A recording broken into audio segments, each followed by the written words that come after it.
স্বাগত দীপ্ত আন্তর্জাতিক সংবাদে। আপনাদের সঙ্গে আছি আমি লুৎফা ফৌজিয়া।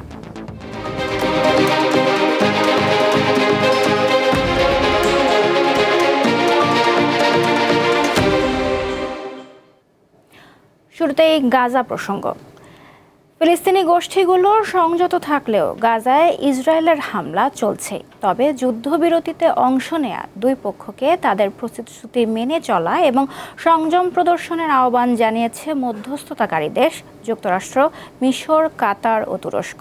যুক্তরাষ্ট্রের মায়ামি শহরে আলোচনার পর মার্কিন রাষ্ট্রদূত স্টিভ উইটকফ এমনটাই জানিয়েছেন। গাজা সিটির বিভিন্ন এলাকার ধ্বংসস্তূপ থেকে শনিবার সারাদিন 94 জনের দেহাবশেষ উদ্ধার করেছেন গাজার বেসামরিক প্রতিরক্ষা বাহিনীর সদস্যরা। উদ্ধার কাজ শুরু করার পর এই প্রথম কোনো ধ্বংসস্তূপ থেকে এতজন সদস্যের দেহাবশেষ মিলল। আল শিফা মেডিকেল কমপ্লেক্সের ফরেনসিক বিভাগের তত্ত্বাবধানে পরে এসব দেহাবশেষ গাজা সিটির পার্শ্ববর্তী দেইর আল বালায়ের শহীদ গোরস্থানে দাফন করা হয়।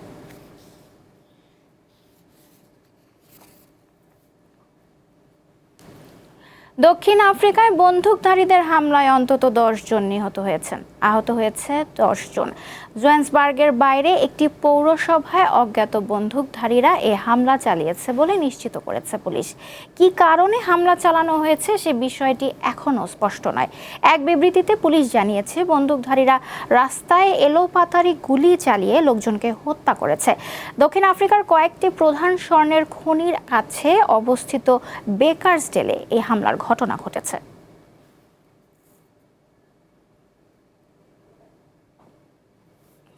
ইউক্রেনের কৃষ্ণ সাগর উপকূলীয় ওডেসা অঞ্চলে দ্বিতীয় দিনের মতো হামলা চালিয়েছে রাশিয়া। এই হামলায় জ্বালানি তেলের বিশাল মজুদ ধ্বংস হয়েছে বলে নিশ্চিত করেছে কিয়েভ। কয়েক সপ্তাহ ধরে রাশিয়ার তীব্র হামলায় উপকূলীয় এলাকায় বিদ্যুৎ স্থাপনা, সেতু, বন্দর সহ বিভিন্ন স্থানে ব্যাপক ক্ষয়ক্ষতি হয়েছে। ফলে বিদ্যুৎ বিচ্ছিন্ন হয়ে পড়েছে হাজার হাজার মানুষ। ইউক্রেনের প্রেসিডেন্ট ভলোদিমির জেলেনস্কি বলেন, রাশিয়া আবারও ইউক্রেনের সমুদ্রপথে প্রবেশাধিকার সীমিত করার চেষ্টা করছে এবং উপকূলীয় অঞ্চলগুলোকে অবরুদ্ধ করতে চাইছে।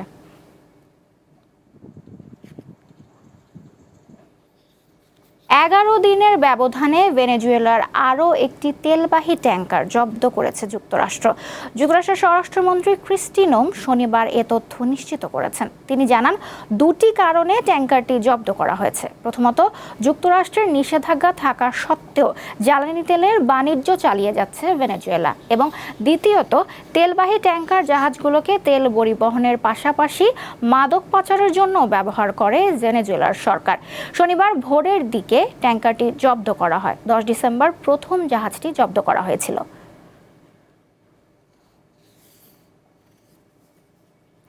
ইরানে ফের হামলা করতে চায় ইসরায়েল। দেশটির ব্যালিস্টিক ক্ষেপণাস্ত্র কর্মসূচি পুনরায় জোরদার হওয়ার আশঙ্কায় এমন পদক্ষেপ নিতে চায় তেল আবিব। সম্ভাব্য সামরিক হামলার বিষয়ে যুক্তরাষ্ট্রের প্রেসিডেন্ট ডোনাল্ড ট্রাম্পের সঙ্গে সলা পরামর্শের চিন্তা করছেন ইসরায়েলি প্রধানমন্ত্রী বেনিয়ামিন নেতানিয়াহু। চলতি মাসের শেষ দিকে নেতানিয়াহু ও ট্রাম্পের বৈঠকে এই ইস্যুতে বিস্তারিত আলোচনা হওয়ার কথা রয়েছে। এনবিসি নিউজ এ খবর দিয়েছে। ইসরায়েলি কর্মকর্তারা আশঙ্কা করছেন, জুনে যুক্তরাষ্ট্রের বোমা হামলায় ক্ষতিগ্রস্ত ইরানের পারমাণবিক সমৃদ্ধিকরণ স্থাপনাগুলো পুনর্গঠনের চেষ্টা করছে। ব্যক্তিগত সম্পদ মূল্যের দিক থেকে একের পর এক রেকর্ড গড়ে যাচ্ছেন টেসলার প্রধান নির্বাহী ইলন মাস্ক।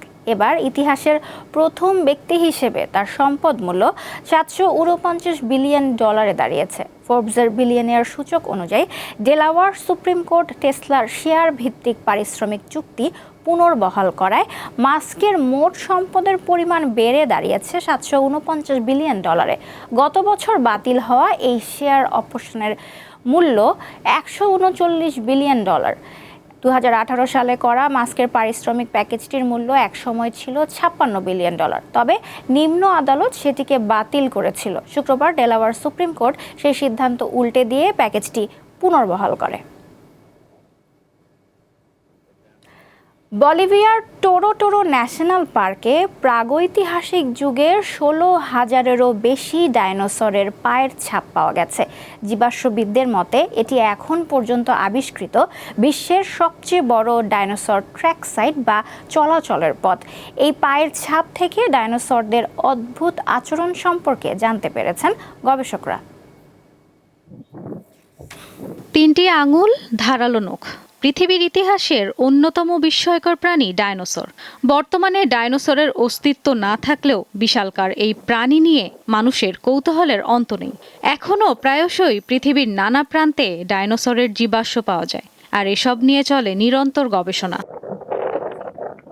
লাতিন আমেরিকার দেশ বলিভিয়ার টোরো টোরো ন্যাশনাল পার্কে বিজ্ঞানীরা এক বিস্ময়কর আবিষ্কার করেছেন। সেখানে প্রাগৈতিহাসিক যুগের ১৬,০০০-এরও বেশি দোপে বিভিন্ন ডাইনোসরের পায়ের ছাপ পাওয়া গেছে। জীবাশ্মবিদদের মতে এটি এখন পর্যন্ত আবিষ্কৃত বিশ্বের সবচেয়ে বড় ডাইনোসর ট্র্যাক সাইট বা চলাচলের পথ। সম্প্রতি ওই অঞ্চল নিয়ে গবেষণা করেছেন যুক্তরাষ্ট্রের ক্যালিফোর্নিয়া অঙ্গরাজ্যের লোমালিন্ডা ইউনিভার্সিটির একদল গবেষক।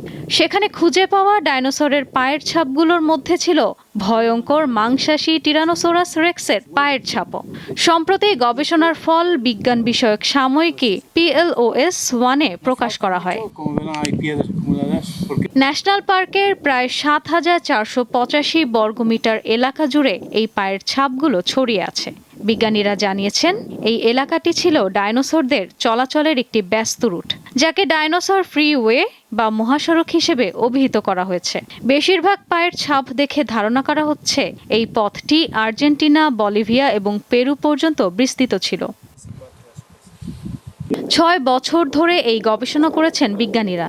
এতে বলিভিয়ার ওই ডাইনোসরদের অদ্ভুত একটি আচরণ সম্পর্কে জানা গেছে। তা হলো স্থলচর এই ডাইনোসরগুলো সাঁতার কাটার চেষ্টাও করেছিল, আবার কিছু ছাপে দ্রুত দৌড়ানোর প্রমাণ মিলেছে।